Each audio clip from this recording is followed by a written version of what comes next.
नमस्कार। आज के इस एक्सप्लेनर में आपका बहुत बहुत स्वागत है। आज हम एक बेहद ही शानदार, बिल्कुल सिनेमैटिक सफर पर निकलने वाले हैं। हम 13.8 अरब साल पहले ब्रह्मांड की शुरुआत से अपनी कहानी शुरू करेंगे और जूम इन करते करते आज हमारी दुनिया को आकार देने वाले नदियों, पहाड़ों और अंततः भारत की भौगोलिक सीमाओं तक पहुंचेंगे।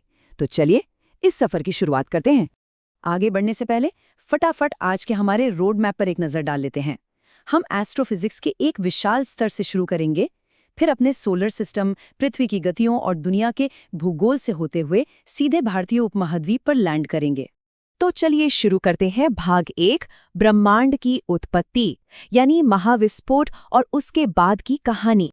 जरा सोचिए, 13.8 अरब साल पहले कुछ भी नहीं था, बस एक असीमित रूप से गर्म छोटा सा बिंदु था जिसे सिंगुलैरिटी कहते हैं। फिर हुआ एक महाविस्फोट यानी बिग बैंग, और वहां से सब कुछ शुरू हुआ।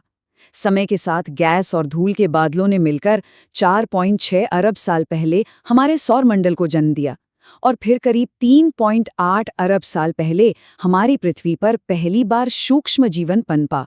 मतलब एक भयानक विस्फोट से लेकर जीवन पनपने तक का ये सफर है ना, कमाल की बात। खैर, जैसे जैसे यूनिवर्स ठंडा हुआ, कुछ ऐसी चरम भौतिकी यानी एक्सट्रीम फिजिक्स पैदा हुई जो सच में हैरान कर देती है। उदाहरण के लिए ब्लैक होल को ही ले लीजिए। इसका गुरुत्वाकर्षण इतना ज्यादा होता है कि इसके इवेंट होराइजन के पास ये किसी भी चीज को खींचकर बिल्कुल एक नूडल की तरह लंबा कर देता है। विज्ञान की भाषा में इसे लिटरली स्पेगिटिफिकेशन कहा जाता है।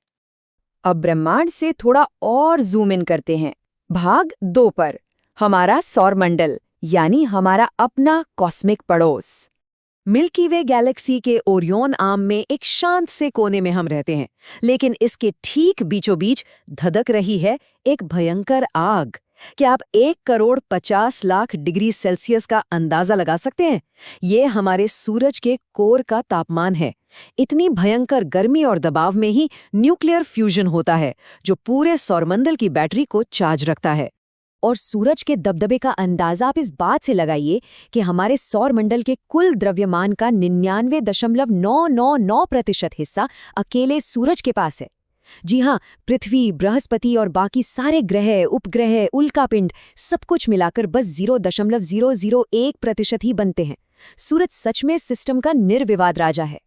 अब सूरज से थोड़ा बाहर की तरफ चलें तो एक गजब का कॉन्ट्रास्ट दिखता है। एक तरफ हमारे जैसे चट्टानों से बने ठोस और भारी आंतरिक ग्रह हैं, और दूसरी तरफ बृहस्पति और शनि जैसे विशाल गैसीय बाहरी ग्रह हैं। असल में शनि ग्रह तो इतना हल्का है कि मान लीजिए अगर आपको पूरे ब्रह्मांड में कहीं इतना बड़ा पानी का टब मिल जाए तो वो गैस का दानव उसमें सचमुच तैरने लगेगा। चलिए भाग 3 की ओर बढ़ते हैं। अब अंतरिक्ष से और जूम इन करके अपनी पृथ्वी पर आते हैं और समझते हैं इस नीले ग्रह के काम करने के तरीके को। यहाँ एक बहुत बड़ा मिसकंसेप्शन है। अक्सर हमें लगता है कि जब पृथ्वी सूरज के करीब होती है तो गर्मियाँ आती हैं, लेकिन ऐसा बिल्कुल नहीं है। असल खेल तो पृथ्वी के अपनी धुरी पर 23-30.5 डिग्री झुके होने का है। इसी झुकाव की वजह से 21 जून और 22 दिसंबर जैसी तारीखें बनती हैं और हमें हमारे मौसम मिलते हैं। यहाँ तक कि नॉर्वे में जो आधी रात को भी सूरज चमकता है ना, वो भी इसी झुकाव का नतीजा है। अब जहाँ झुकाव हमें मौसम देता है, वहीं देशांतर यानी लॉन्गिट्यूड रेखाएं हमारा समय तय करती हैं। इंसानों ने ग्रीनविच से गुजरने वाली 0 डिग्री प्राइम मेरिडियन के आधार पर पूरी दुनिया को 24 अलग अलग टाइम जोन्स में बांट दिया है। आखिर पूरी दुनिया को एक ही घड़ी पर भी तो चलना है। अब आते हैं भाग 4 पर, दुनिया के भू आकार और महासागर जो हमारी प्राकृतिक दीवारें हैं। पिछले अरबों सालों में टेक्टोनिक प्लेटों की टक्कर ने दुनिया को आकार दिया है। पर एक मजेदार बात बताऊं, सभी पहाड़ एक जैसे नहीं बने हैं। जब विशाल टेक्टोनिक प्लेट्स आपस में टकराती हैं तो हिमालय जैसे ऊंचे और युवा फोल्ड पहाड़ बनते हैं। वहीं दूसरी तरफ हमारे भारत का अरावली पर्वत है, जो लाखों सालों की हवा और बारिश से घिस घिसकर अब बस एक अवशिष्ट या बचा कुचा हिस्सा रह गया है। आपको पता है, पहाड़ सिर्फ पत्थरों की ढेर नहीं होते, वे प्राकृतिक वाटर टावर की तरह काम करते हैं। तुर्की का टोरस पर्वत इसका सबसे बेहतरीन उदाहरण है।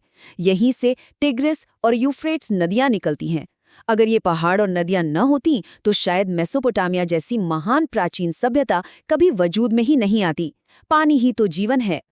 पर इतने ऊंचे पहाड़ों और विशाल महाद्वीपों के बावजूद हमारी इस नीली पृथ्वी का असली बॉस पानी ही है। सतह का 71% हिस्सा महासागरों से ढका है। इसका सीधा सा मतलब ये है कि हम इंसानों और बाकी सारे जमीनी जीवों को रहने के लिए सिर्फ वो 29% सतह ही मिली है। और अब हमारे आखिरी जूम इन का वक्त आ गया है। भाग 5, भारत का भौतिक भूगोल, जो अपने आप में पूरी दुनिया का एक सूक्ष्म रूप है। ये आंकड़ा आपको थोड़ा सोचने पर मजबूर कर देगा। पूरी दुनिया के कुल भूभाग का सिर्फ 2.4% हिस्सा भारत के पास है, लेकिन यही जमीन दुनिया की 18% आबादी का भार उठाती है। 1 अरब से भी ज्यादा लोग। भूगोल और मानव आबादी का ये बैलेंस सच में एक चमत्कार जैसा लगता है। अगर हम भारत के नक्शे को ऊपर से नीचे की तरफ देखें तो ये 6 बिल्कुल अलग अलग हिस्सों में बटा हुआ नजर आता है। उत्तर की बर्फ से जमी चोटियों से लेकर उपजाऊ मैदान, फिर पठार, सूखा थार मरुस्थल, लंबे समुद्री तट और आखिर में ट्रॉपिकल द्वीप समूह। एक ही देश में दुनिया भर का भूगोल समेटा हुआ है। चलिए हिमालय की ही बात करते हैं। इसे बस एक दीवार समझने की भूल मत कीजिएगा। ये कई विशाल पर्वत श्रृंखलाओं की परतें हैं। इन्हीं ऊंचे पहाड़ों के बीच से सिंधु जैसी नदियां गहरी घाटियां बनाती हुई निकलती हैं, और यही घाटियां तय करती हैं कि लोग कहाँ घर बनाएंगे और सदियों तक व्यापार किस रास्ते से होगा। वहीं अगर हम पूर्वोत्तर यानी नॉर्थ ईस्ट की पहाड़ियों और घने जंगलों को देखें तो इन्होंने ऐतिहासिक रूप से अलग अलग समुदायों को एक दूसरे से काफ़ी अलग थलग रखा। और यही वो बड़ी वजह है कि आज वहाँ आपको हर कुछ किलोमीटर पर भाषा, पहनावे और रीति रिवाजों में इतनी ज़बरदस्त विविधता देखने को मिलती है। पहाड़ ही उनकी दीवारें बन गए थे। तो कुल मिलाकर बात यह है कि भूगोल की रेखाएं ही अक्सर हमारी राजनीति और इतिहास की स्क्रिप्ट लिखती हैं। चाहे वो मध्य अमेरिका के दुर्गम जंगल हों जिन्होंने उस छोटे से इलाके को 7 अलग अलग देशों में बांट दिया, या फिर हमारा हिमालय जो एक अभेद्य किले की तरह खड़ा है। किसी भी देश का सबसे सच्चा बॉर्डर उसका भूगोल ही होता है। इस एक्सप्लेनर को खत्म करने से पहले मैं आपको एक सवाल के साथ छोड़ना चाहता हूँ। जरा सोचिए, अगर किसी देश का भौतिक भूगोल अचानक से बदल दिया जाए, नदियां सूख जाएं या पहाड़ समतल हो जाएं, तो उसका भविष्य, उसकी संस्कृति और उसकी राजनीति कैसे बदलेगी? बिग बैंग से लेकर आज तक हमारे चारों ओर की ये भौतिक दुनिया हमें लगातार आकार दे रही है। इस पर जरूर विचार कीजिएगा।